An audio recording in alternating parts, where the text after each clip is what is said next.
Hello, Leo. Thank you for joining me for your weekly forecast for week commencing the 22nd of May. There's a real sense of excitement around your situation. The Sun transited late last week into the most forward-thinking part of your situation, an area which is brilliant for connecting to others, for getting your social situation much more active. This is a fine time to accept invitations and to mix and mingle.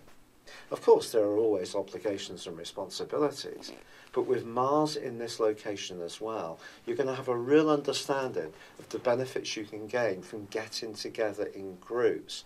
Cooperation can be a big part of your way forwards. Of course, with the North Node, the point of destiny, having reversed back into your sign, that's also broadly forging a great angle to Uranus, the planet of change.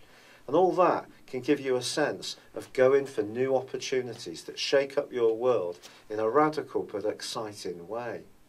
However, it is true that Venus, the planet of love, which itself continues in the part of your scope which is very much to do with trying to find your truth in terms of your closest alliances, that does clash this week with Pluto. If this rings a bell, it's because over the last, broadly, 4 years, Pluto has been in an antagonistic right angle with Uranus in the same location. And that kind of gave you that sense, on one hand, of trying to keep everyone happy, and on the other, compromising your need to be a free-spirited, independent individual. So if some kind of offer does come up this week, whether it's a commercial one to do with work, or perhaps it's someone that takes your fancy, you need to think if there are any catches. It may not be that there's an obvious downside. It's possible that it's just about how you're going to work things round in general in your situation. But I want you to think very carefully about this, because the futuristic energies that the Sun is generating now, and the North Node's energy too, really sees you needing to invest in what's really comfortable for you.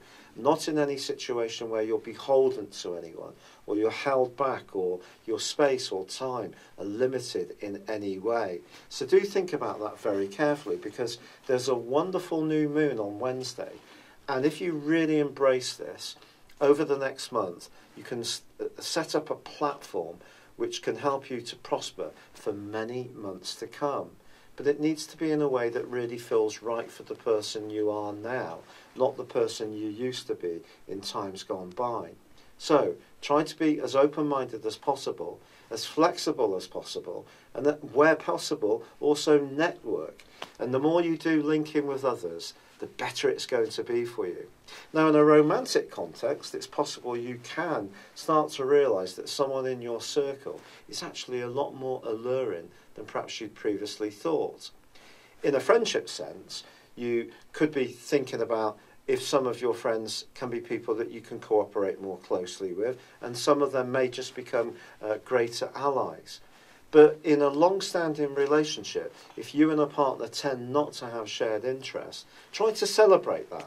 Perhaps the differences you have are what makes the relationship really quite interesting. But at the same time, if you're sat at home and a partner's out doing other things, try to re-engender a greater sense of spark and excitement in your own personal interest. And that will help to rejuvenate the tie as well. It's been a real pleasure being with you. Thank you for joining me. Good luck and goodbye for now.